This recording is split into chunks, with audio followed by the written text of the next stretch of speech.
Good afternoon. I am Noelle Taylor, Director of Education and Exhibitions here at the National Museum of African American Music. Thank you to everyone who is here in the building. Thank you to everyone who is joining us online for this really phenomenal panel that we're about to have. We started celebrating Pride last night with Pride Hip Hop Karaoke, and we started this idea for having the ball and recognizing ballroom culture probably last November. And so I would be remiss if I didn't say thank you to the people who have helped sponsor this, and that is Vanderbilt University. Yes, whoop. Yeah, Music City Prep Clinic as well. And WNXP and WPLN, who has really, really supported us and put the story out. When we began this process, I was really, really intentional about saying that it's not my responsibility to tell the stories that you're about to hear. It's only my responsibility and institution's responsibility to provide the platform. So we are, without a doubt, honored and thrilled that Steve has chosen, and every one of these beautiful spirits who's down here today, they've chosen to be here today to shed some light, to share some stories, and we're honored that they chose the National Museum of African American Music to do that. So I'm gonna get started with some really, really cool introductions. I've had the pleasure of emailing and texting and emailing and texting. So here we go. Icon Pioneer Andre Mizrahi. Pioneer icon Andre Mizrahi is an international ballroom choreographer and a 5-time Ballroom Hall of Fame recipient. He is known for winning most trophies in ballroom and walking most ballroom categories. His career in ballroom spans over 30 years. And I forgot to ask him if he's, are you walking tonight? Judging. Okay, please, please welcome. I feel like you should. Please welcome to the stage icon pioneer Andre Mizrahi.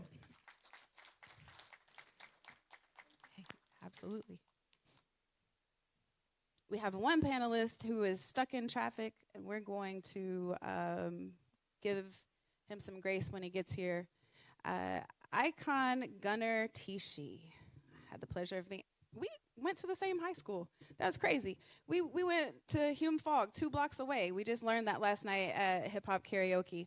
Icon Gunnar Escada Milan Tishi, co-founder of the impeccable House of Ricardo Tishi, is a ballroom fashion icon from Nashville, Tennessee. He started walking balls in 2002 and has earned the title of 5-time fashion legend in categories such as urban streetwear, high fashion streetwear, foot and eye, best dressed, and sneaker versus sneaker. Additionally, he is a self-published children's book author, songwriter, and published visual artist. Please welcome to the stage, icon Gunnar Tishi.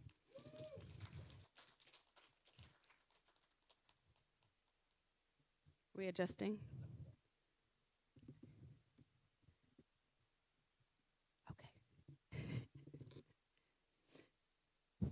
All right. Now we have legendary Pioneer King 007. He is known to walk legendary realness, legendary performance, best dressed, commentator versus commentator, European runway, all-American runway, and old way. He is also one of the founders of the Tennessee Ballroom. Outside of Ballroom King works with Music City Prep Clinic, one of our sponsors, to show and stop the spread of HIV without stigma. And on Juneteenth, he was teaching lessons in the feature gallery, and we thoroughly enjoyed that. I'm going to try my best to use some of those lessons today. Please welcome to the stage, legendary Pioneer King 007.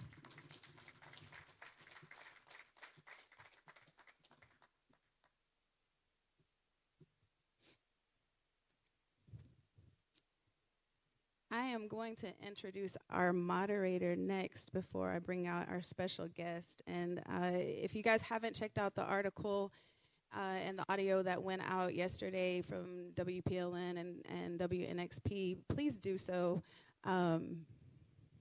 It's beautifully written, and it's really monumental what's being done here. And so we're really excited. And also, I think I'm missing a bio. Yeah. Who? No, you're Scooter. Oh, excuse us out in TV land. We were just, I was like, oh, there's a guest here that I don't want to leave out. All right, here we go. Back on track. Legendary pioneer Scooter Ebony, legendary pioneer father Scooter Ebony started in ballroom 2004 in Chicago, known for realness and all-American runway, but has also walked categories such as Bazaar and Best Dressed. He is one of the pioneers of the Tennessee ballroom scene and the father of the Tennessee chapter of the iconic Hall of Fame House of Ebony, and he has been phenomenal in leading the charge for the ball that will happen tonight. Please welcome to the stage legendary pioneer Scooter Ebony.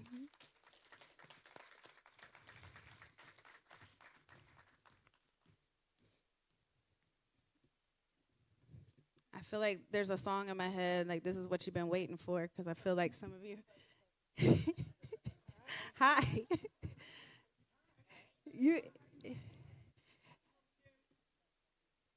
Billy has like 17 pages of a bio. I don't read any of that, but Grammy winning, Tony winning, Emmy winning, please welcome to the stage, Billy Porter.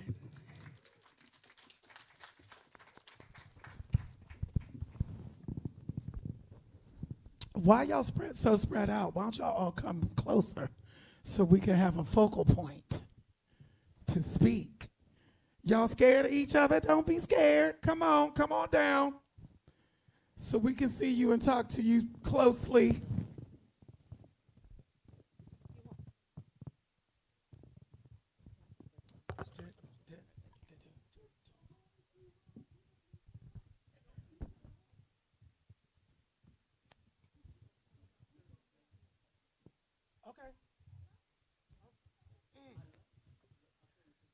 It's 5 o'clock somewhere, y'all. It's drink time somewhere, is it not? Absolutely. I wish I could share it with you. Come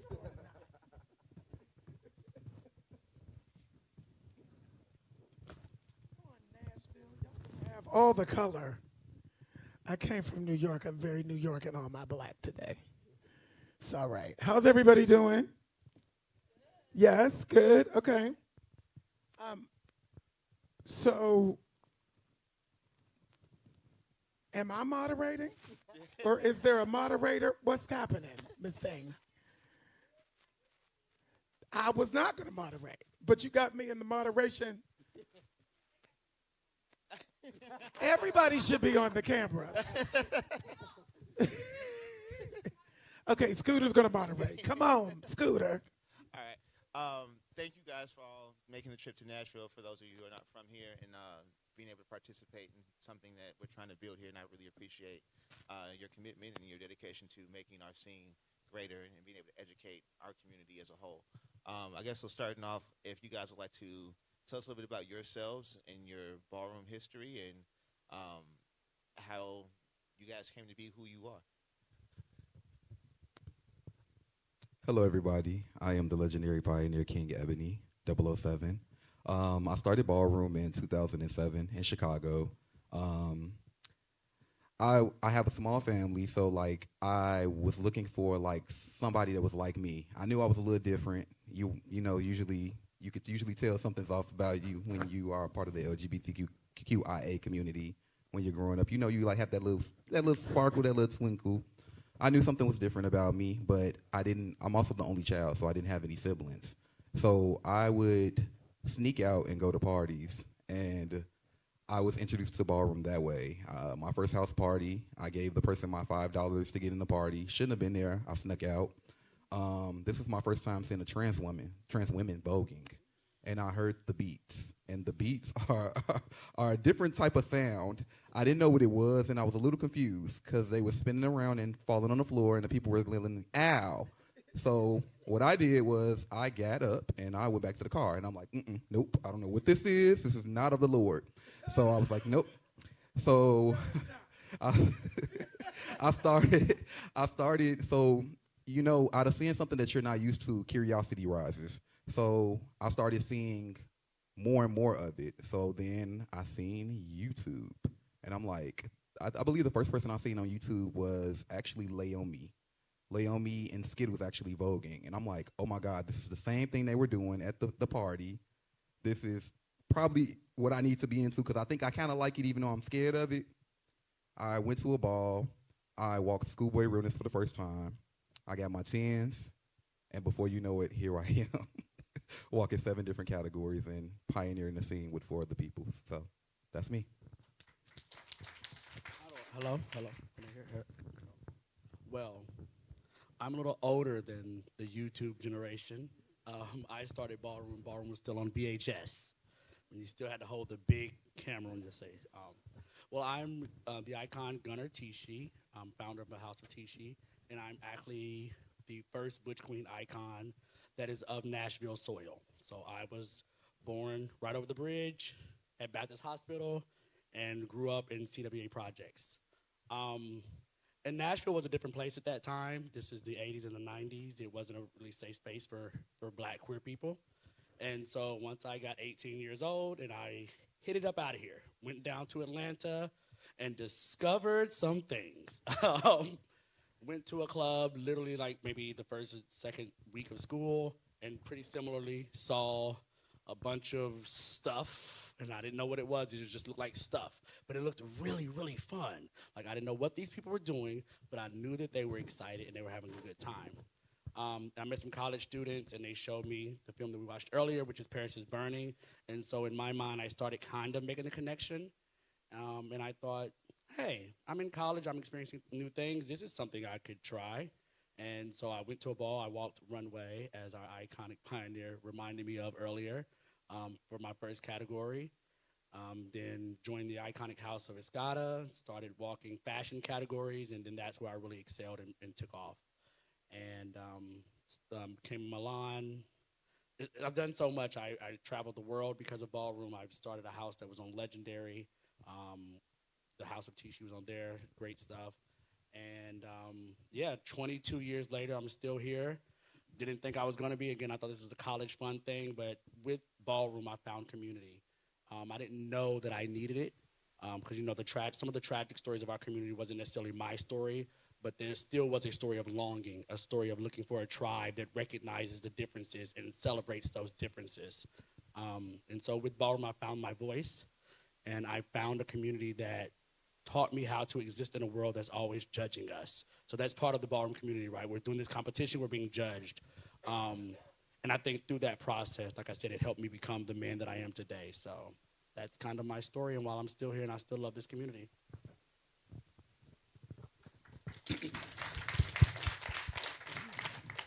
Hey, everybody. Hey. How y'all doing? I'm from Brooklyn, New York. I've been in ballroom for 37 years. My son is 37, so that's how I always know how many years I've been in ballroom. Straight from Brooklyn, I came out. I was always different, one. I was always different. I was always dancing from the age of 3.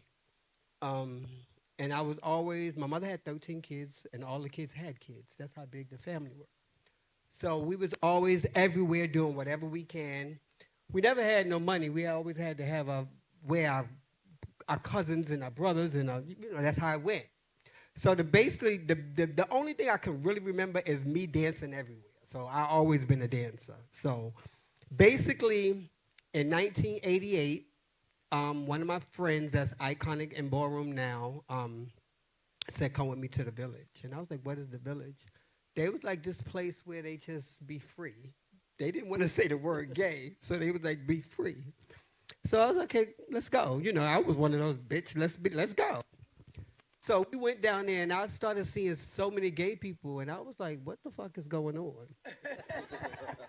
So what you trying to say? So basically, my best friend name is Sean Coleman, Destination Tomorrow in New York City, trans man. We grew up from the age of 8 together, so she the one that, at that time it was she the one that took me down there. So when we went down there, I ain't gonna lie, I got my life a little bit. I was like, you did get your life. A little bit. Of course. And I was saying, you know, I kind of fit in down here. But I didn't, I was still fighting because I thought I was straight. I always liked men from 3 I could remember, but I never played with anybody, period, until my son was born. So basically, when she was pregnant, we already broke up. But when she was pregnant, I said, you know what, Andre, this is your time to figure it out. If you're going to like men or if you're going to, you know, just stay with women or whatever. So that's when I started going to the village, and I became completely gay. After my second...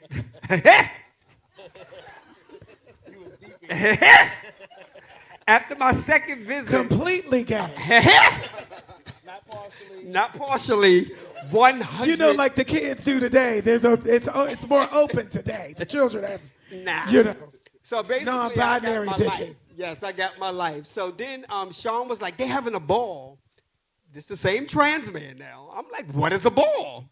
They was like, this place where they just win trophies and you could battle for different things. So, you know, I was always a battler. I was always battling, dancing at the block parties in Brooklyn, all that. So I was like, well, I could dance. Let's go. I goes down there and see a bunch of shit I ain't never seen. I was nervous and scared and fucked up, bitch. I was sitting in a corner like, what the fuck is going on? I am not gonna lie. Like, I was really fucked up. So I turned and I said, do they do this a lot here? She said, basically every 3 months there's one big one coming around New York somewhere. So I said, I could walk? You know, then I'm starting to ask questions and shit. So she was like, yeah, you just got to get your outfit together and bullshit like that. So I said, oh, I'm going to walk best dressed. Well, bitch. If y'all ain't here chopped, I got 6s and 3s and 5. It took me 2 years to win 1 trophy, bitch. That's all right. You know why it's all right now? But you did. But you know why it's all right now? Because I'm the most person in ballroom history with the most trophies. You can ask anybody, not my house. You can ask, I got the most categories than anybody in ballroom, bitch. I always say, and I've always been a dancer, if it wasn't for the Apollo, by me winning voguing on the Apollo, it changed my whole life completely. In 1999, I won Showtime at the Apollo when Steve Harvey was up there. And that was the first time I vogued by myself on national television, and that completely changed my life, where I started doing a lot of things for television, like the movie Honey. And I did so much it didn't make no sense with RuPaul and everybody else, bitch. Every time I turned around, the BET Awards, the MTV. So basically, that was my complete life, period. I just tell everybody, ballroom changed me completely. I always say 3 things. Jesus first, my mother, because baby, it's a blessing. She's 90 and she's still living. My mother was collecting my money for 20 years at the balls. That is a blessing coming from Brooklyn. Do you get it? It ain't too many mothers that follow you, that breathes behind you, that wants the best and know you. Do you get it? So at the end of the day, I breathe my mother, period, before I breathe me. So in ballroom, I tell people I wouldn't even be who I am.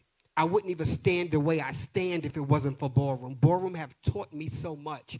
From the house of La Beja, from the house of Revlon, to my house, I opened myself, Mizrahi. 32 years standing Mizrahi. And I will die a Mizrahi. It's splattered-chested all over me completely. Ballroom have saved my life in so many different ways. Don't get me wrong. I never drank. I never smoked. But, bitch, gay is enough for me, bitch. And when I promise you I say gay is enough, I promise you gay is enough for me. My gay is different from some of y'all gays. They get me, bitch, anytime they want to. But I'm going to get off of that. That's enough. But basically, that's my whole life in the rut shell of ballroom. And I am one of those pioneers that's opened for the community and anything that they need. Anytime they call me, I'm there. I try to be, because it's about our generation before us. You get that's coming after us. So, hey, that's me, Andre Mizrahi, till the day I die.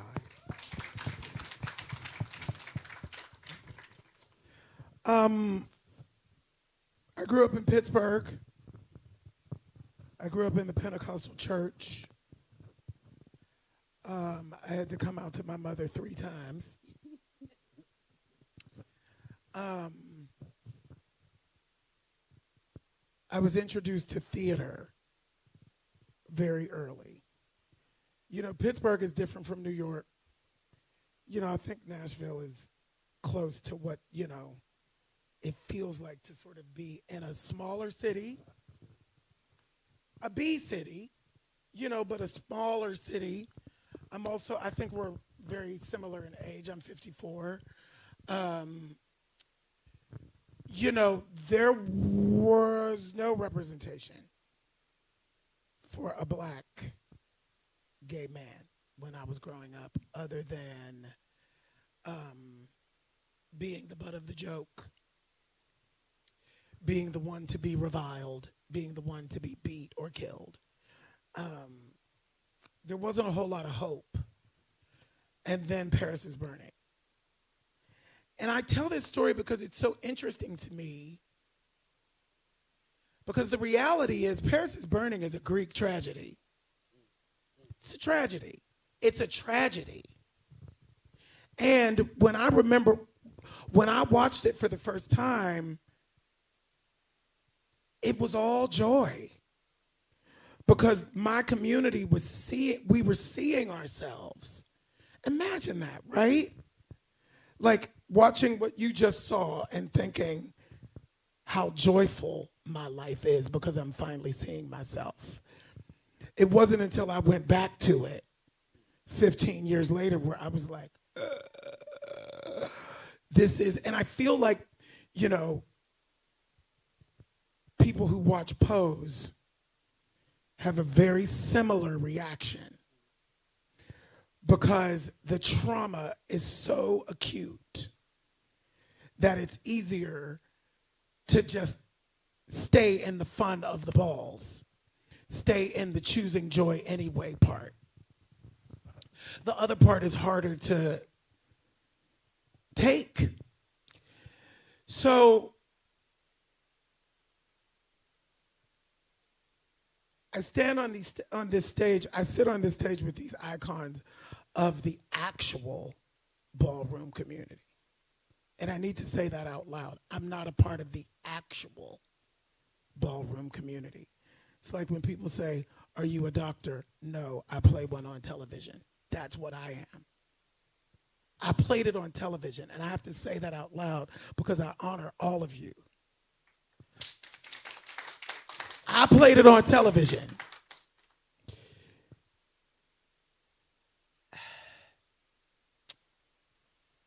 There's a space, because I went to drama school, right?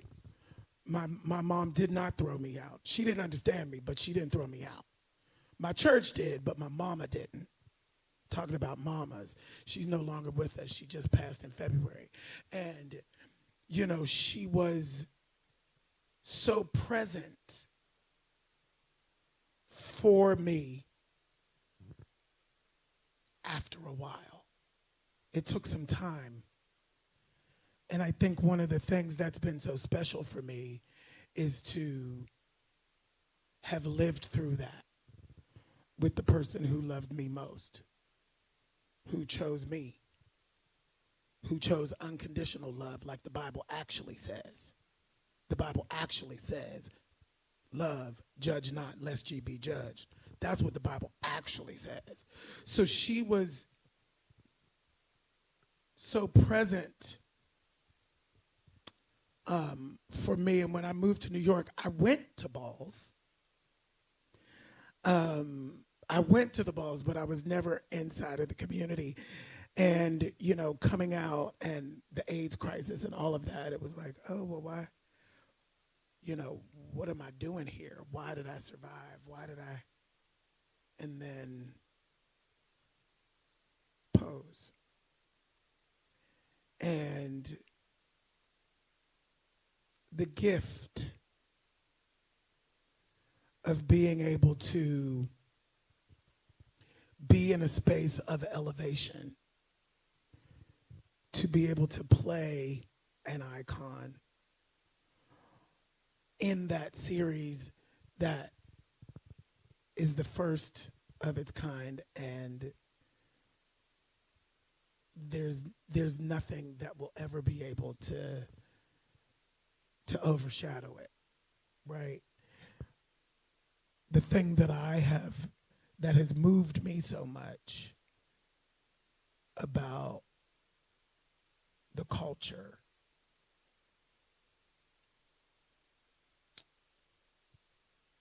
I say this all the time, the change has already happened.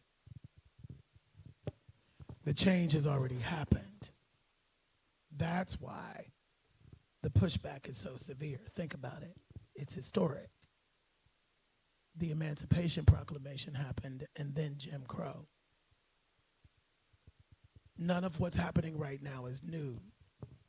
The elevation of the othered, the elevation of us has turned, it has injected fear into the other, whatever the other side, they, whatever we call it, whatever it is, it's not new.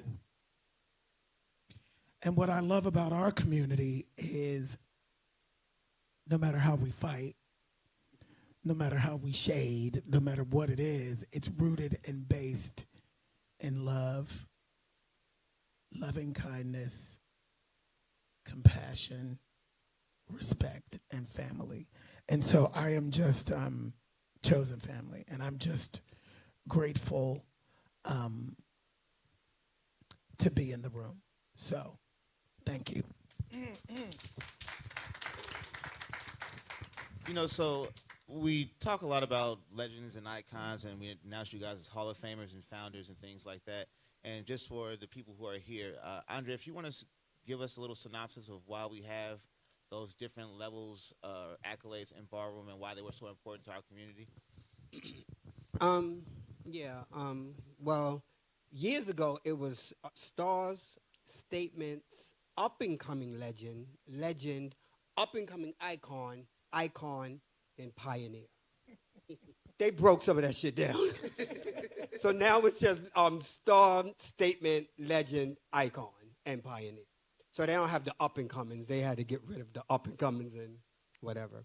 But basically, when you just step in the ballroom for the first time, you are a star. It don't even matter if you walked or didn't, you're a star. That's how it goes until you start making your name. And it could be in your city. Say you didn't even go nowhere, but you're making your name in your city. Then you starting to become a statement. When the up-and-coming part comes is when you starting to travel to be up-and-coming legend or something. Then legend comes when basically you're a household name to your city for that category. So if you walk best dressed for 3-5 years and everybody know your name when they're putting your name on flyers, then you're a legend for best dressed. So that's how that goes. Now, when you want to stomp a bitch and get icon, that means you have proved your point, not in your city, ballroom. Now, don't get me wrong. A few bitches slipped in, shouldn't have had icon status. Don't get it fucked up. You know the politics is everywhere. They got it in ballroom, too. But basically, that's icon. And a bitch like me, I'm a pioneer. So pioneer basically is, bitch, you're the breadwinner of the motherfucking breadwinner, bitch. Do you get it? So, yeah, I have stomped the city down, bitch. It's no way you're going to pass me, bitch, period. You could come up there with me, but you're not passing me. But them is basically how it goes to be a status to earn. And when they do star statements and legends, they will call you out to show you who's in the building and who's is worth what, so you can see who's going to be judging you or whatever. That's usually how it goes.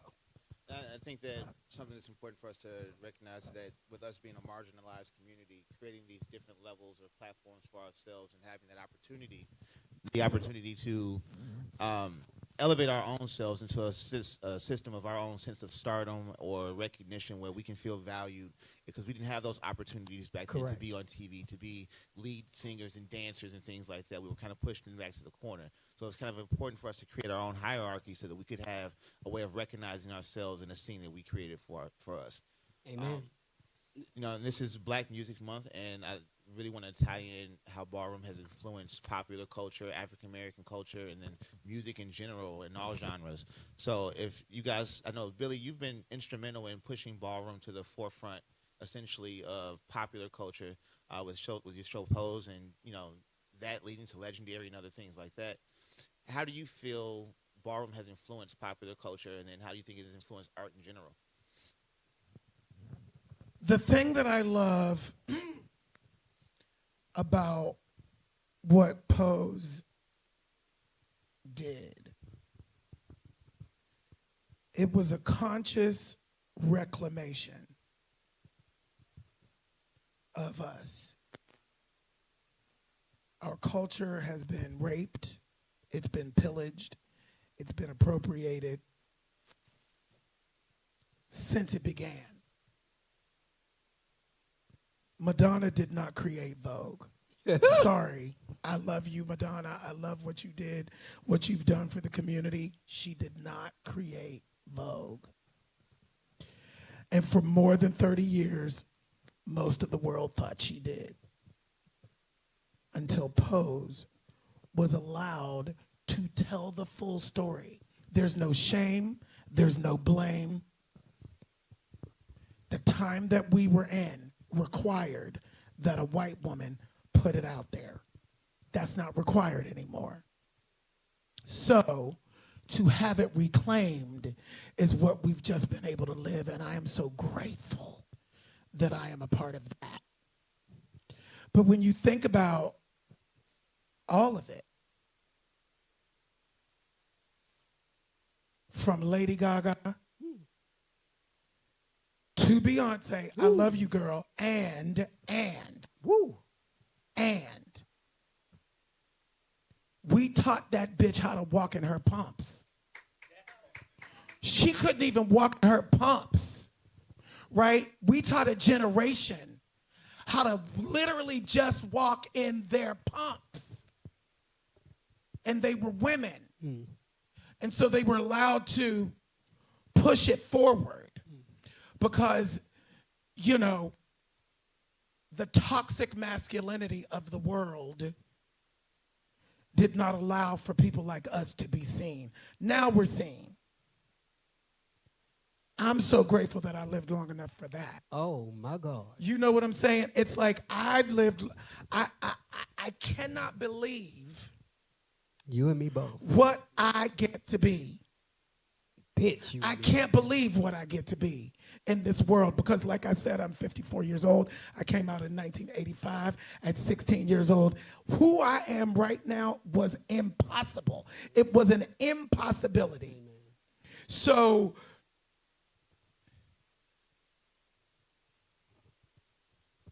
the gift of freedom, the gift of where we are right now, which is freedom. We're free.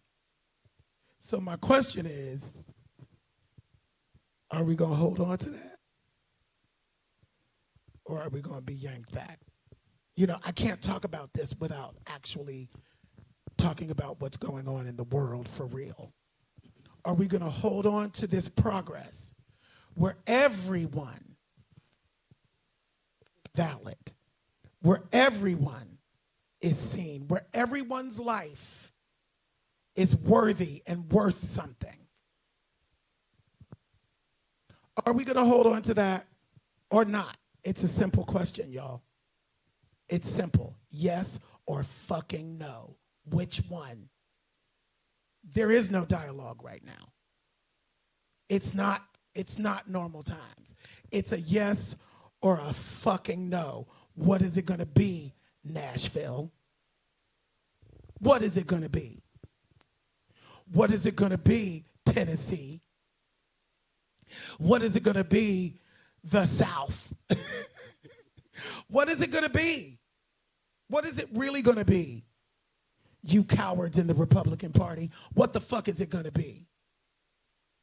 Because let me remind y'all, Rome fell. Rome fell. Every democracy in history has fallen, and we are right at the cusp of that. And we're not being hyperbolic. And the only way we make a difference is for folks like us standing up. For folks like us showing up and showing out. Getting up in these streets and speaking truth to power and demanding. It's crazy. It's crazy. We're flipped. It's crazy. Do not run. Do not fear. 2 Timothy 1:7, for God has not given us the spirit of fear, but of power and of love and of a sound mind. Strike terror from the lexicon. Strike scary from the lexicon. We don't have time for that. We don't have time to be scared. We don't have time to be terrified. We have to work and we have to fight. There's I know we talk about Vogue and we talk about the Madonnas of the world, but there's another place in black culture and in culture in general that we're often overlooked. So in the cusp of the 90s, right, when urban and hip hop was starting to become a thing, you also have ballroom flourishing in New York. So when we talk about hip hop aesthetic, when you talk about Vibe magazine, when you talk about the Little Kims of the world, the image of a Little Kim comes from women in our community called femme queens. Different color hair, fur, baggy clothes, jeans. While we don't get to take the credit for that oftentimes, because again, it was an impossibility for us to be at the forefront and be seen. It was our brothers and sisters. It was the Allures. It was the Milans. It was these house kids that were working in New York, cultivating this new style that toxic masculinity today will try to lock us out of. You don't have boys in baggy jeans. You don't have Usher's U necklace. You don't have do-rags. You don't have any of that aesthetic from the 90s without this culture, without just ballroom in general, from hairstyles to makeup. It's like when I think about black culture and the ways in which the world has benefited from our presence without our visibility, it's one of those joyous but disheartening things. It's a Greek tragedy. It's like we feel present, we know that we're present, but we feel invisible at the same time. And so it feels great to be in this time, as you were stating, to where now we get to step in the forefront and say, no, that's our creation, and we demand that you give us credit for it. I don't care. At the very least, give us credit. Yeah. Because you ain't paying us. And if you really... And you maybe never will, but at least give the credit where the credit is due, and that is happening more. I have to say, me wearing the Oscar gown, Ballroom. I had no idea. Hectic extravagant. I did it Hectic just out of my own Yes, mind. yes. And then somebody posted Hector next Yes, to me. yes, I was like, yes. it's that. Yes. It's that Yes. like It's I the had ethos, no it breathes fucking through us. idea. But let me break it down to I had you. never seen but, it before. But let me really I eat it was for like, you, Billy. oh my Let me God. eat it. Let me eat it for you. See, you're a part of the family, so bitch, you got that in your blood. Yeah. See, it's no shade. Yes, it's in my blood. They can say what And- they want to say, but the gays are fucking fashion, bitch. Yes. Period. On every level. Yes. Period. And I was one of them that watched them take everything from us. Yes. I was there. I was there with Pepper, with all the 5 mothers that passed away. Pepper was my mother, my personal. She took me to universities, to Vogue. I was a part of all of that. So for me to sit there and see Missy Elliott, Janet Jackson, Everybody. P. Diddy, Little Kim, all of and so many more just take so much from us, and they act like they gonna hire us though. They would get rooms and everybody come and they learn everything, and suddenly nothing happens. But then 3 months later, they have a video out on TV with 90% of what we taught them with heterosexuals doing.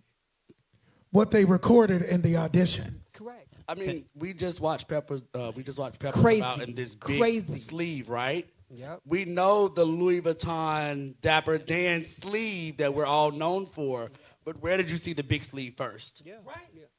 And don't get me wrong, my whole thing is I don't care about being rich. I want to be comfortable before I drop dead. Do you get it? Everybody needs to eat. Everybody needs to live at the end of the day. So if you see that we have talent and we are teaching you, we don't want your whole checkbook, bitch, but at least give us a check. We got to eat too, bitch. And that is happening more. Yeah. I will say No, that and is happening more. And I applaud you for you one of them that making it happen. Do you get it? I applaud you as well. Because don't get me wrong, I was one of those when they have a gay movie and you have ballroom and you hire people that's not even gay or nothing to do with ballroom, I really got a fucking problem, bitch. Know why I have a problem? Because I'm 55 years old. I'll be 56. I can still flip. I could be on my head. They can tell you I could walk through this bitch like I'm 20 years old. Ain't nothing but God did this. I don't know how it was happening, bitch, but God did it. Do you get it? So at the end of the day, when I don't get a job and you give it to a bitch that don't know what they doing, I'm kind of stuck. Like, bitch, I know I'm old, but bitch, I can do this better than her. And she's 25, bitch. So it'd be a real problem. Don't get me wrong. God have blessed me in the name of Jesus. Why? My son is good. My mother's good. I have no problems, and I can flip on my head. But at the end of the day, what if I couldn't? Do you get it? Don't take what we got. Bitch, if we got this shit, let us eat full too, bitch. I'm done. So our other panelist has actually just arrived, and I want to give King the honor of introducing his ballroom mother. So I want to let you go ahead and do that. Ladies and gentlemen, the mayor of Chicago, the 5-time Hall of Famer, the icon, Marco Herrera. My daughter. My daughter.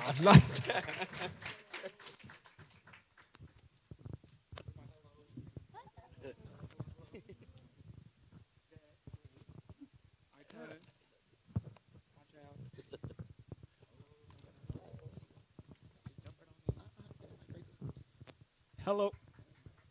Can y'all hear me? We can hear you. First, I would like to apologize for my tardiness. I'm actually a school superintendent in the state of Mississippi, and we had state testing today, so literally I got on the road, I drove right on in, and so please excuse my See how the gays do it?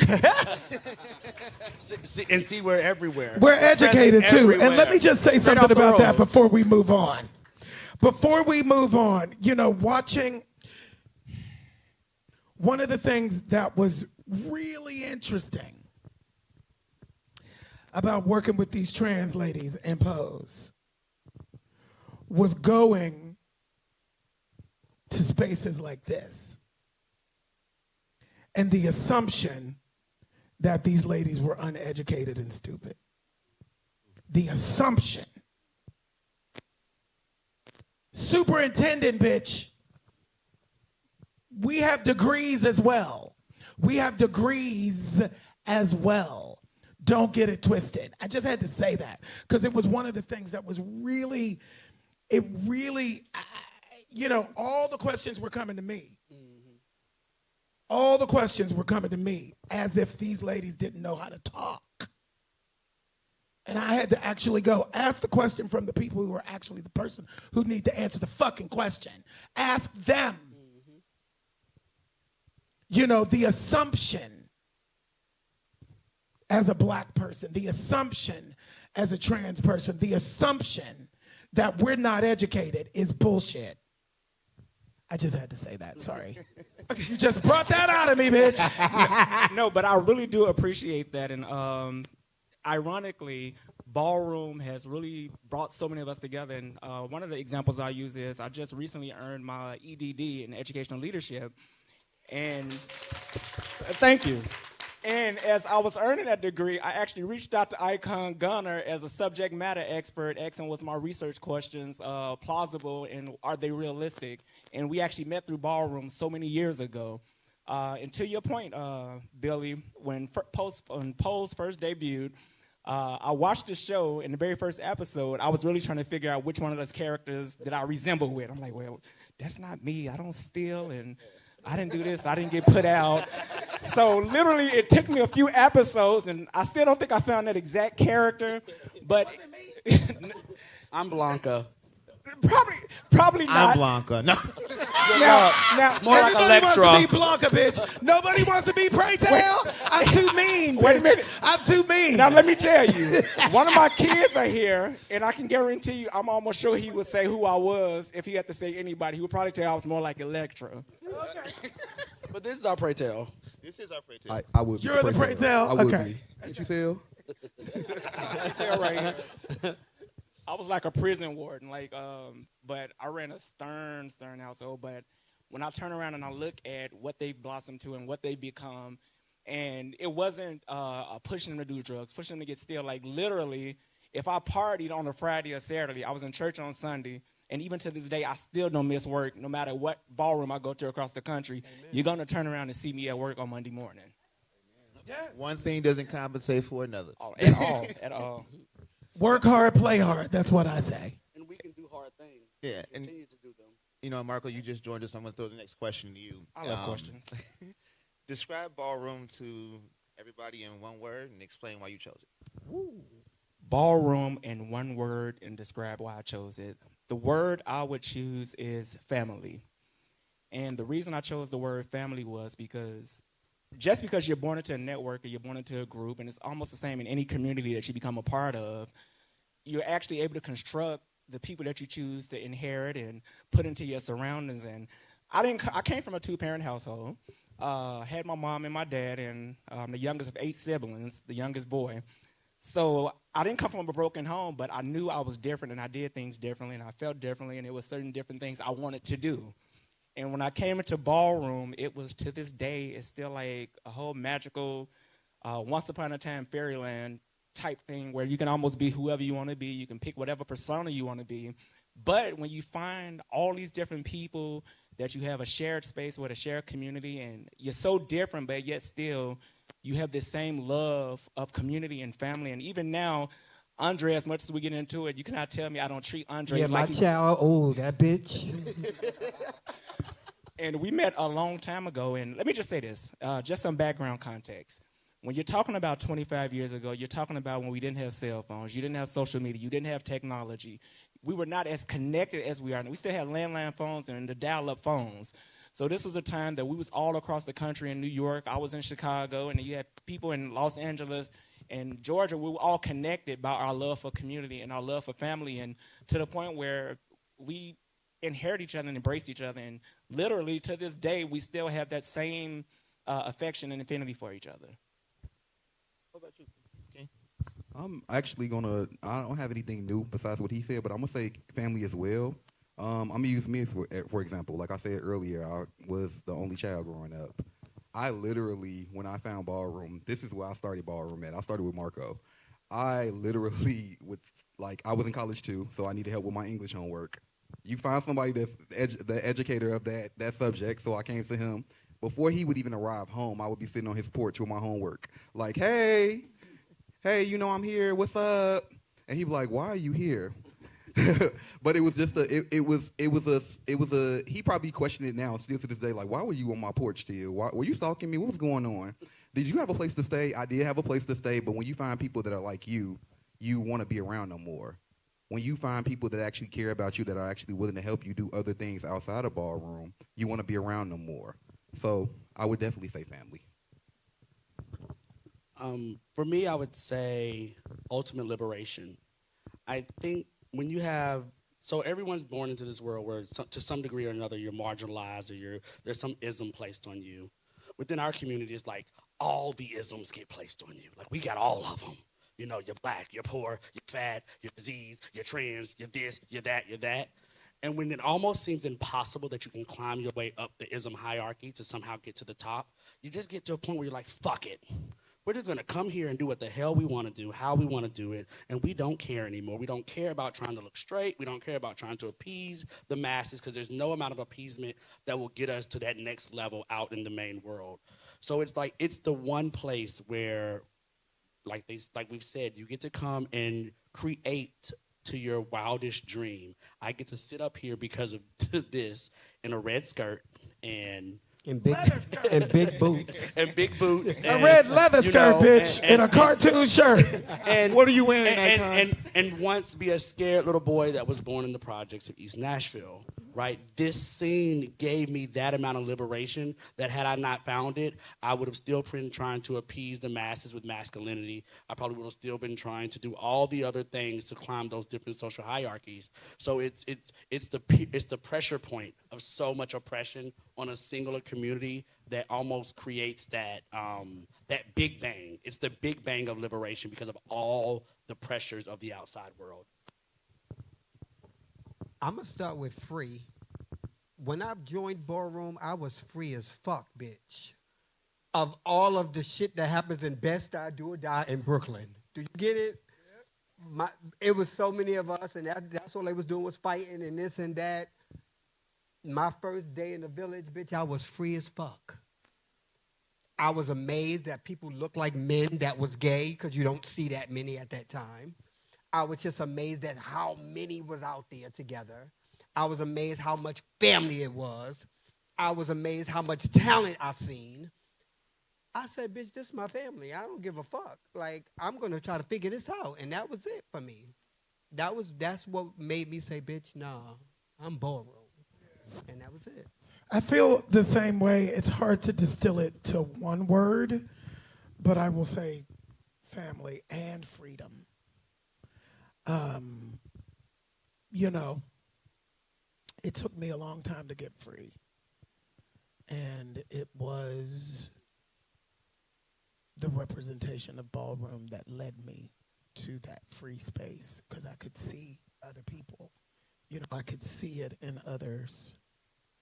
Sometimes you can't be what you can't see, you know, and many times we're firsts of something. You know, when you're the first of something, it's hard to know that.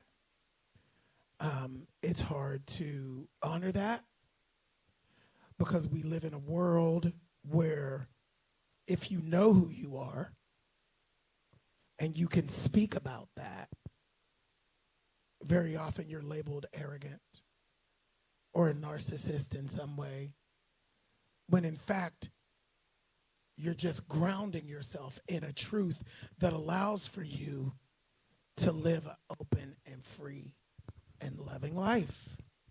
You know, so I say it over and over and over and over again. You know, why did I live? I was saying that for years. You and me both. I was like, why did I live? You know, and I became HIV positive in 2007, and I'm still alive. Why did I live? And it was 2017 when I sat in that room, you know, that callback with Ryan Murphy and the entire, and it was like, oh.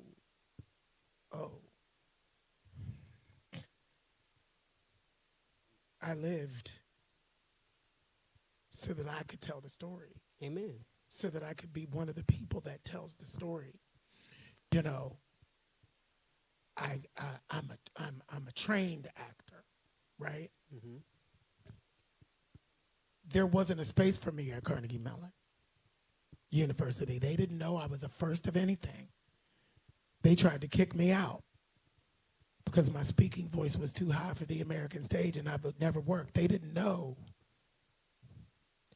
that I was put here on this earth to tell the story, to tell that story, you know, to bring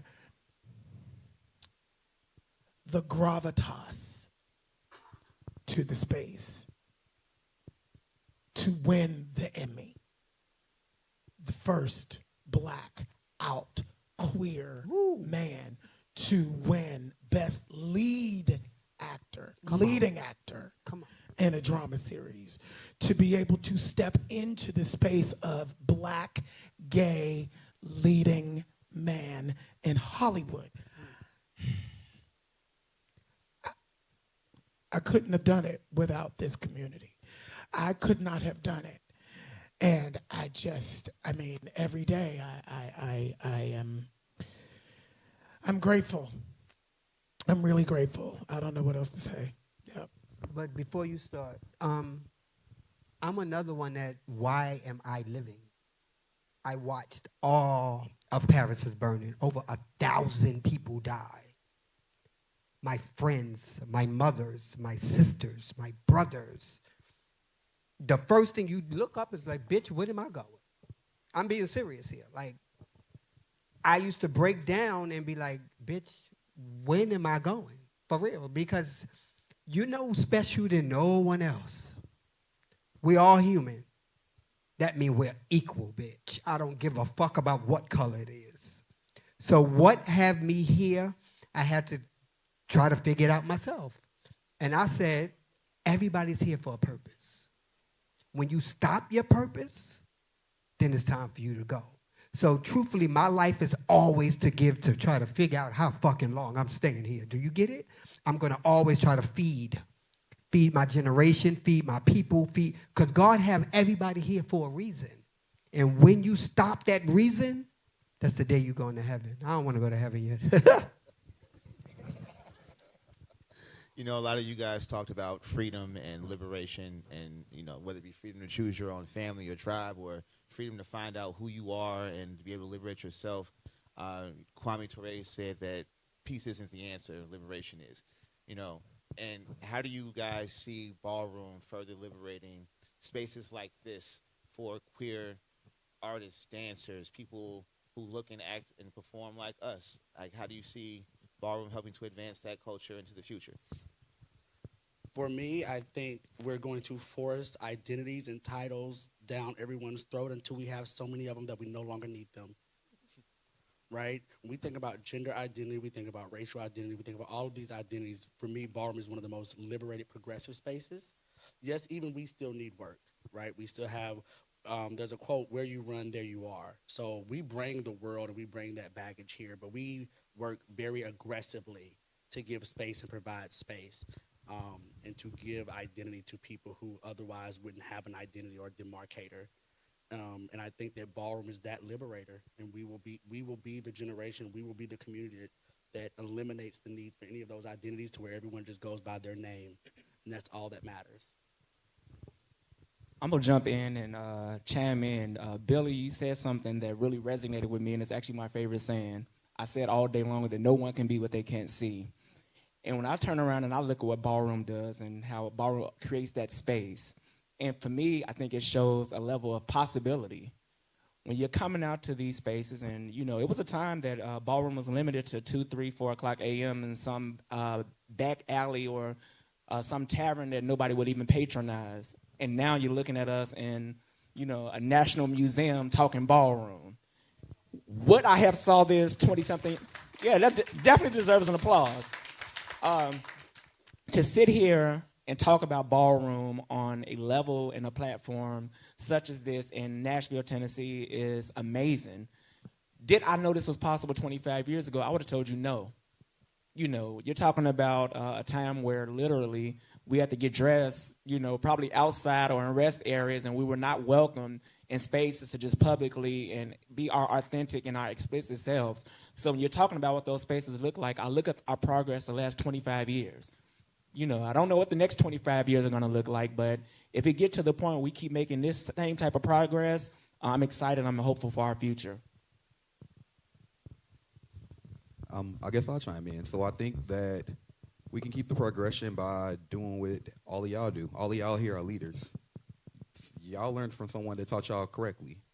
If y'all continue to do the same things that y'all are doing now and teaching the younger generation and the people past that, they're going to learn from the greats because y'all are the greats. And that's what's going to keep us, that's make us stronger. That's what's going to push our community. And that's what's going to force us down everybody's throat because we're educated. We know what we're talking about. And it's so many of us. And now it's so less of you. So we just have to stand up and keep educating everybody. Educate everybody. Every time you see somebody, you walk past somebody. Hey, you know about ballroom? Hey, did you know I existed? You know my name? Wink, wink. We have to have those conversations, elevator conversations. And whenever you get an opportunity or somebody's passing by you, make sure they know your name. Make sure they notice you. Stop thinking that you're invisible. Because society looks at us as if we're invisible in certain instances, right? But if you're always forcing yourself to say, hey, I'm still here. Hey, it's me. Hey, I'm gay and I'm proud about it. They're going to respect you. I just want to say this, and I want to give my kudos to Billy Porter. What you and the rest of the cast did was phenomenal, how you all kicked the doors open to ballroom. And I can't thank you enough, and I'm going to tell you one of the reasons why. On my Facebook and my social media, I was still one of those type of people that I just never, really publicly embraced ballroom to my real family or to the straight community. And what's funny about it was when polls came out, they would talk about ballroom all day long.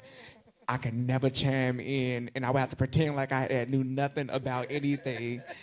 And even to this day, I had someone, one of my teacher friends, they would come in there in a break room and talk about polls.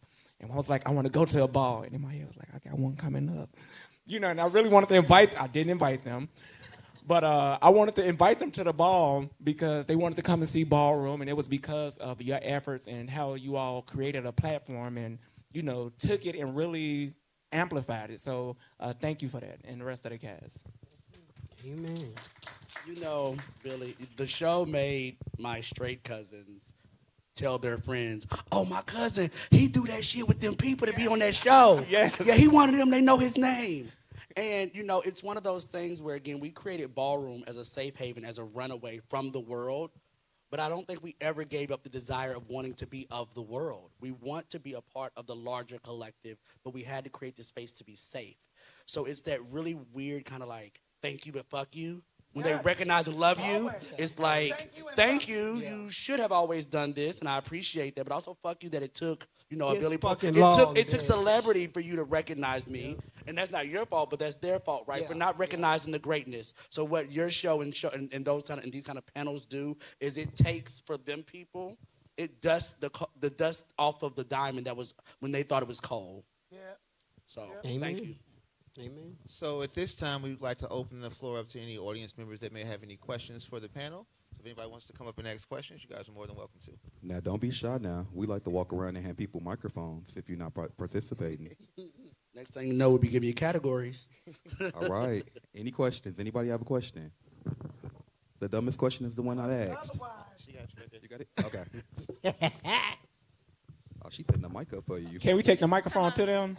No, they'll come up to the mic. They'll come up? Okay. They gotta get on the camera.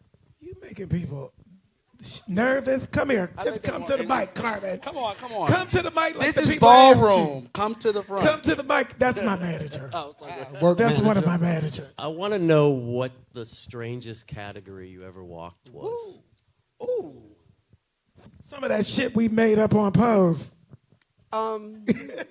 It's so weird to answer that. Why? Because Nothing strange does. that's a good one. Nothing strange, but from like 1980s when I started, it's so different from now with the categories. So I might say stuff that ain't even out no more compared to half of them. But the strangest for me was drags. I got in drags 3 times in bitch. That was a lot. What were your numbers? I was not tucking. I put a purse in What was front. your number? It was a lot. What that mean? What were your numbers? Did you get your 10? tens? What were your? Oh, I won twice in Louisville. You won twice? Okay. $2,000 I won. Go off. I was there for the 2000. Now, the other one, I looked at real bad. When Who did you beat? That's what it was. I still looked at like Andre, and I shouldn't have looked like Andre. No, you got if I to was use the in beat drags. for real. They sent me packing like out of here, but drags for me. I had the makeup department on a TV show to swoop me right on up. Baby, I look like Andre. Yeah, I think as he mentioned, like by the time those of us came into the ballroom, the categories were kind of fixed. I guess so for me though, as a fashion legend, wearing best dress. When I came into best dress, it was for male figures. It was very suit and tie.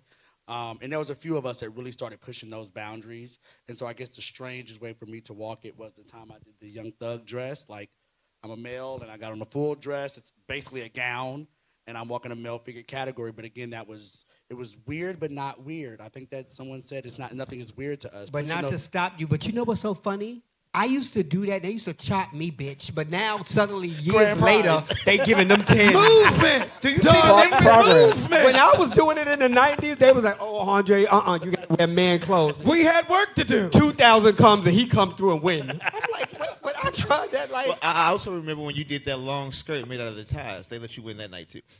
Did I win that night? Uh-huh. Oh, okay. At least I won that night. Listen, like I said before, I'm make believe.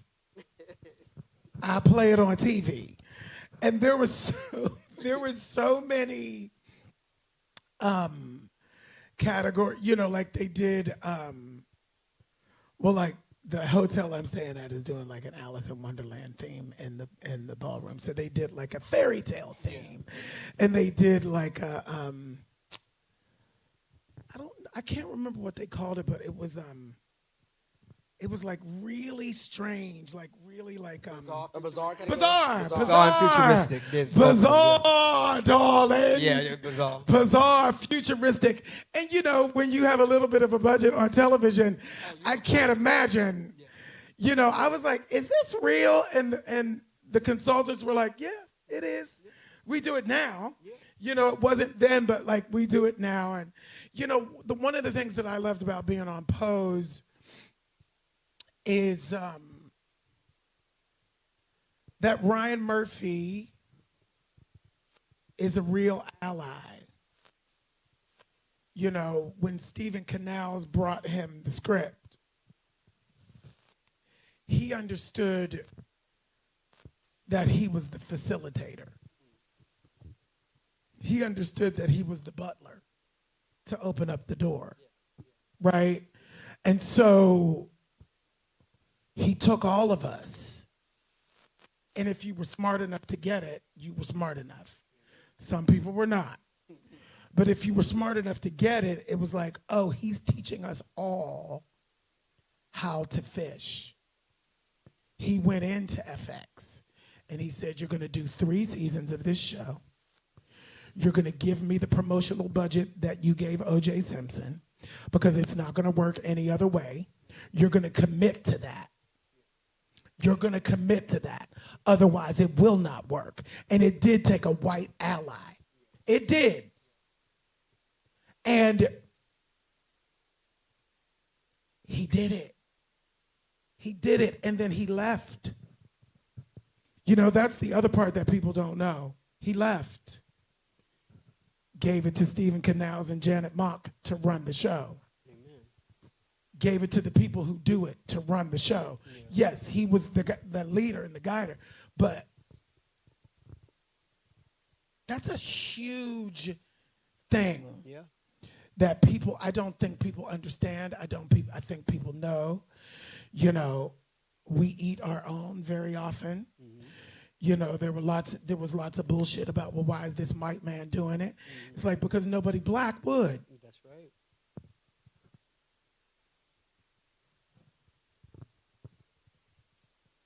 None of you would. That's millionaires. None of you would, and don't let me have to start calling names. None of you black people in positions of power would. So it took a white man to do it. So don't be mad now. Yeah. Yeah. You know, and the other part about it was the money he made, he put back into the community, and nobody fucking knew. I'm saying it now on that camera. I'm saying it now. Nobody fucking knew. He wasn't making money off of us. He was putting it back into the community as best he could. Can I add, if you are black and in power and you were upset about that, we still have more stories to tell. So you can so find many us. more stories. We have I many more stories to tell. I have a whole book. I got a book coming out. Like, so if you really were upset about it, I got a story. We all got stories. Listen. So run the and you coins. know, I'm a producer. I'm a Modusa now. I got a production company. Yes, bitch. Yes. No. He taught us how to fish. That's right. So I'm doing it now myself. I said, thank you. I'm gonna take it now. Thank you. Yeah. You can't tell it no more. I'll tell it. I'm trying to work that out. You know, the business has shrunk a little bit, but we're gonna work it out. How you doing? We're gonna work it out. So I'm going to answer your question. Unlike the rest of the panelists, I'm a little different from them in categories. One, because I am a legendary drag. You are, bitch. Yes, Butch Queen up in drag space. Butch King up in drag. And realness. Saying that on when you all are talking about weird, imagine being from the south side of Chicago, living at home with your parents in a neighborhood that was one of the most historically underserved, under-resourced areas, and getting in full drag and trying to sneak out the house at 2 o'clock in the morning to sneak back in without anybody seeing you. That was a lot. When I tell you horrific. At your height. There was no Uber. Yes. No Ubers. And I drove this really, Kinga would tell you, I drove this really loud blue Durango with a Hemi engine. So you knew when I was coming. I just knew they saw me in drag. But it was weird because, you know, you have to change your name. So I had this whole name. And even now when they want to joke with me, they still call me by my drag name. But I think to this day, I never really embraced it. I didn't want to be a woman. I knew I wasn't a woman. So literally the whole time I'm walking drag space, you still got my regular deep voice. And that's why I call him daughter, because it came from the drags. That's why, and it just never So I'm stopped. all masculine, male all day long, but I love makeup and I love the art of makeup and putting on the hair and the gowns and the jewelry. I embrace. Do you it, beat so. your own face? You know what? I can, but I'm. Because I can't. Well, you let me know when you're ready. I mean, I'm trying. I've been trying, but you know. I'm gonna hold you to That's it. not my ministry. That's I some can't hot do shit. that. I'm gonna hold you to it. That's some hot shit. When I don't come to want it, compete, bitch. I'm gonna hold you to it. All right, are we done? What's happening? We've been here for an hour. What's going on? Y'all got some questions or not? If nobody else has any Or more are you questions- just entertained because we're up here? Making y'all fall out laughing. They laughing at me being a drag queen. Like, that's a dragon. Yes. What's the question? Come on down to the mic. So we can really hear you. Are you the sound man? What? The event director. All right. Yes. Word. Come on, Daddy. I want to say first, you were my first Broadway play I saw, musical. Kinky I saw Boots? Kinky Boots in 2013 for my birthday. Oh, that's That's what's up. amazing. Thank you. I appreciate that. With the success of Pose and Legendary, what other ballroom, I wrote it down, sorry, I'm nervous. All good. Take your time. What other ballroom stories would you like to see on screen? Any biopics or? Ooh. Oh, Ooh. well, I can start. You know, for me, and I've had this conversation with other leaders in the community, I think that we have a myriad of stories. But oftentimes, especially with marginalized communities, we like the most traumatic, the most gut-wrenching stories. Yes. And those become the stories that get visible. Trauma porn. And trauma porn. And as they should be, right? Because as he's mentioned, we've lost thousands upon thousands of people. But there's also a Southern ballroom story of children who were in two-parent households, who went off to college and still discovered this great thing of ballroom. For me, it's like, I don't want it to be a slight, but I don't want ballroom to be this thing where it's like, you have to find it through tragedy. It had to heal you. It had to Correct. show up in place of your parents that didn't love you. It had to show up in place of disease. No, it shows up and liberates even the most free of us already. That's so Like, correct. it provides Such a beautiful space for, like I said, even those of us who don't come from the tragic story that are still searching for community. So for me, it's that story. And I will add to that too, because my mother loved me, my family loved me. I never got kicked out. She took all the gays in, bitch, when I came out, bitch. Basically, they was living with us. You get it? So at the end of the day, my story is bitch. It's fucking iconic, Mr. Yes. If you start from when it started to now, y'all will be sweeping floors waiting for the next fucking episode, I promise you. That's how bad it is. But yeah. I would like to see. We recently went to Atlanta for a conference, and one of the things that impressed me most was the youth that was there. I would love to see how Paris is Burning, when you look back on it, it is a tragic story. There is a lot of death. There's the sadness of them having to live on the streets and the stealing. I would love to see somebody tell the story of how that's progressed until now. Yeah, I think there's a movie with Twiggy, Yeah. Yes. Garcon called Kiki. Yeah, it is. I seen That it. that was something that came out as I want to say maybe 5 or 6 years ago. Yeah, it was about 5 I years think it ago. was before Pose actually. It was. Yeah, it was. That actually speaks to that for me. Yeah, yeah. You know, because there was joy in it. Yeah. And it wasn't rooted in the trauma. In the drama. There's always going to be trauma, but it Yeah. wasn't rooted in that. I also directed a film my first film called Anything's Possible. You can see it on Amazon, and it follows a black trans girl in high school, and it's a rom-com in the spirit of the old John Hughes movies. And she gets a Egyptian boyfriend, and they go through the machinations of what that feels like in high school. And at the end, she gets into college in UCLA, and she breaks up with him because she's like, I gotta go and live my life. And she breaks up with him, and it's such it's a little morsel of trans joy. And I really, that was what sold it. You know, it's like the only thing we have is trans trauma. So if you have a moment, write it down.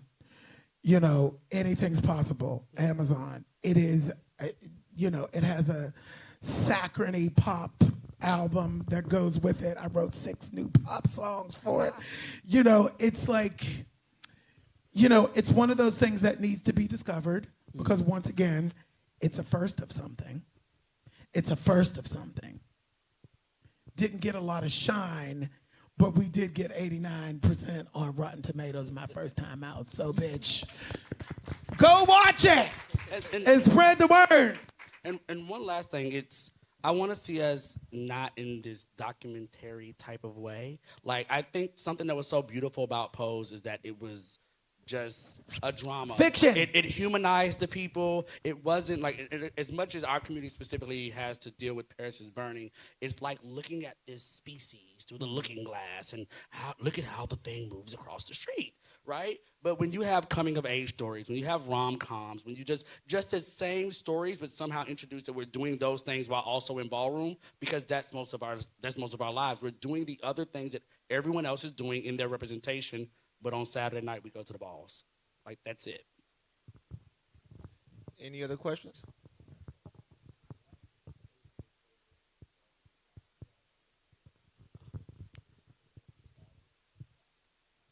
Oh. Well, that's hard for me because I walk everything, bitch. But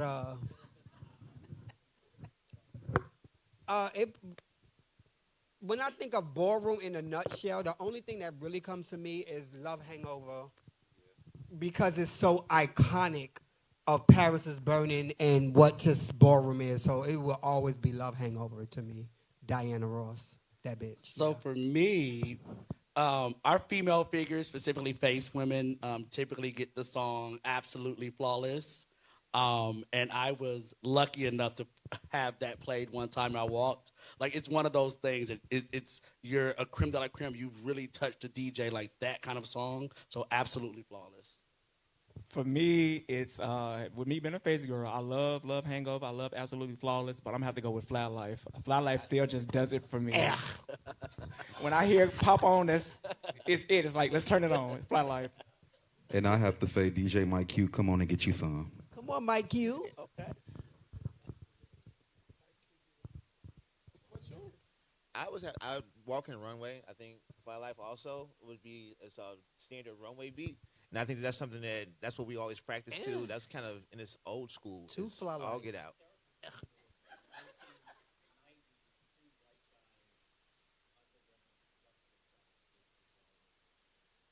Well, I mean, even masters that work the high dance. I mean that. And that was out like 30 years now. Yeah. So that's like the anthem. that's the Voguing anthem. Better that out. The high dance. The better the high. You doom da da doom doom to the doom. You talking about that? Doom doom doom doom doom da. Oh. It's a love thing? No, that's kind of obvious. I just remember, you know, because I don't know all the names. Yeah. I don't either. And I'm gay as fuck. I just remember because they would rehearse Okay. beforehand, and then we would come in and we would stage it in the room before we would shoot it. Got you. And so they had Femme Queen Vogue. Okay. And they had staged it so that like 8 of the women were in the audience. And then the song started, and they just came out of the audience. And you got your life. He got his fucking life. And FYI, this is the moment that we all had when we decided we loved ballroom. Yes. We walked in This and is why got I'm our still fucking walking life balls and at said, 38 years in ballroom, and I'm still going. I can't remember the song, but I'll find it. Oh my God, it was one of the greatest filming days of my life. They finished. I got off that stage. I went. Oh God. And we have to give an honorable mention to Let's Go, Let's Go. All right, one more. Yeah, let's go. Okay, Let's go. He had a question. So I was introduced to ballroom probably in '87, right before I moved from New York to LA. My friends dragged me to a ball that was in this like an event hall in the basement in Union Square. And That's the one I went to too, bitch. this is what I'm trying to say. This is what I'm trying to say. That's the one I went to too, bitch. Yes. Next door to the coffee shop, Next door bitch. to the Right coffee shop downstairs. downstairs, exactly. I am dead. So, recently my father actually said something to me which kind of blew my mind. He said in 1953, when he was in college, he was a musician, and the band leader said, we're playing this party next weekend. And he said, just be cool, right? So Just be cool. so That was a hint right there. Just be cool. It's gonna be a little weird. You Just gotta say be something cool. different. That's cool. So- Just be He cool. said, just be cool, right? So it was in Greensboro, North Carolina. And he said to me, they started to play the music, and it was 500 black gay men at a party. There was a ball. So I said, in 1953. So, what's in terms of the stories that you've heard, what was the earliest balls that you heard about? Because 87 was my introduction, because I got dragged. I was like, what is this? Just like you guys. That's your question? Yes. So Well, what was baby, the let me earliest? start it. Yeah. When I was coming out of the closet, I thought I went to my mom's and I was like, first of all, this little girl on the fifth floor, there's always a little girl that want to start trouble. Little girl upstairs said, I'm going to go tell your mother you're gay. So she ran downstairs, and I thought she was my girlfriend. She ran downstairs, and she was like, you know your son gay. My mother stopped her. I been knew my son was gay when he was 5, so it's no reason for you. I turned around and said, wait, you knew I was what since when? That was one thing. So basically, I asked her, I said, I went to a ball with Pepper LaBeija, and she was like, I know that name. She said, is it a drag? I was like, yeah, she's an old drag that walks balls. She said, I went to a ball. I said, wait a minute. Mind you, yes, my mother said she went to a ball. She was sitting down at the table, and all the drags was walking facing runway. And I came out of 88, bitch. So this had to be at least my mother 90. It had to be 65 or 70. I don't know, but she told me she went to a ball with Pepper. That's cool. I said, what the fuck? That's really cool. I thought I was telling her, and she told me. How about that? I was doing, once again, I play it on TV. I was cast in a production of a workshop of King Lear at the Public Theater in New York. It was called the New York Shakespeare Festival at the time. And it was King Lear set in the world of Paris is Burning. So King Lear is mother of the House of Lear, so it was called House of Lear, and mother of the House of Lear. And I played Goneril because I was young.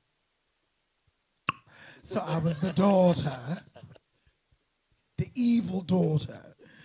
But the whole cast, that was the first time I went to a ball because they took us all to a ball for research. This was 94. 94, yeah. Yeah, either 94 or 95, one of those. And that was the first time. And then I went to, in New York. And at right next to the coffee shop, that place downstairs. Yeah. I was there many times. I probably was there when you was there.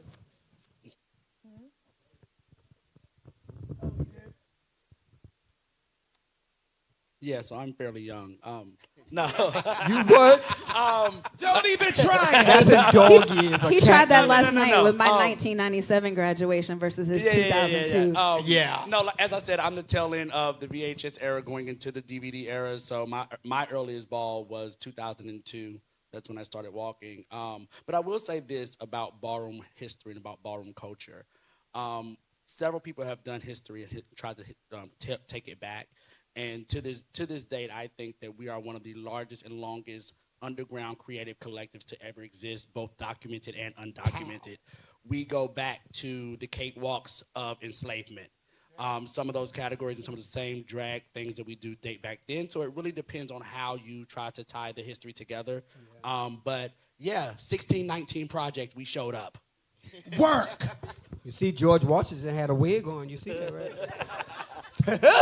But to your point, Gunnar, I think that's important because, as we stated earlier, Black queer history is Black history. And I think that so often, and it's American history. I think it's so often we're left out of that narrative that we have always been here. We've always made a way for ourselves to enjoy our own spaces and to create our own senses of freedom. So I think that that's something that's very important for us to recognize and to remember. And to not minimize it, right? When you give a people history, you give them purpose. You let them. It goes back to representation. You feel important. You feel worthy, and it's been an intentional erasure of who we are as Black people, specifically now. Like I said, as you add the levels of marginalization on top of that, that has been an intentional attack on our history for us not to know that. So we feel like we and just the showed up today. marginalization from our own people too. Oh, let's say that too. Let's make that plain and clear. Absolutely. That's right. You have to say that. So it's for us to walk in that and be proud of that. One little last thing. Again, we come from the generation where we used to hide our trophies, right? Because when the trade came over, you didn't feel like explaining. I ain't had no trade. I wanted to be Benji and be with a gay man. Never played with that trade. I do feel great. I feel such gratitude to be at a point of our history where the youth now are in a much different place. Sometimes it's a little annoying, but again, we did that work so that they can stand on our shoulders and be more free than we were. That's a movie by itself, The Trade. Go ahead, Noel. Okay. First of all, I just want to thank all of you. We could give everyone a round of applause. It has really, really been my joy and privilege over the last few months being able to talk to you guys, being able to figure out how we're going to make it happen, and really the culmination, what's about to happen. I had to step out a couple of times because the stage is being set. The culmination of this, like, it's awe-inspiring. It's amazing. I am so happy that you all are here in my hometown of Nashville, Tennessee. I am happy that you are here on the corner of John Lewis Way and Broadway making a statement that really needs to be made. I am beyond thrilled that my brother, who is part of the community, one of my baby brothers, is somewhere watching this and seeing, and I have the opportunity to say, live, recorded, Marley Brennan McClary, I love you so much. And there are people who love you. So keep being you. We love you. We're going to clear the stage because there is the Smile and Serve that's going to happen. There's a couple of photo opportunities that we're going to do after every program. So we want to get pictures with you guys. So we're just going to clear the stage. But again, Smile and Serve, hashtag Smile and Serve. That's me. That's me, bitch. Smile and serve. 2 pictures. First pictures. We smile, then we serve. All right. Those are the rules. Thank you guys again.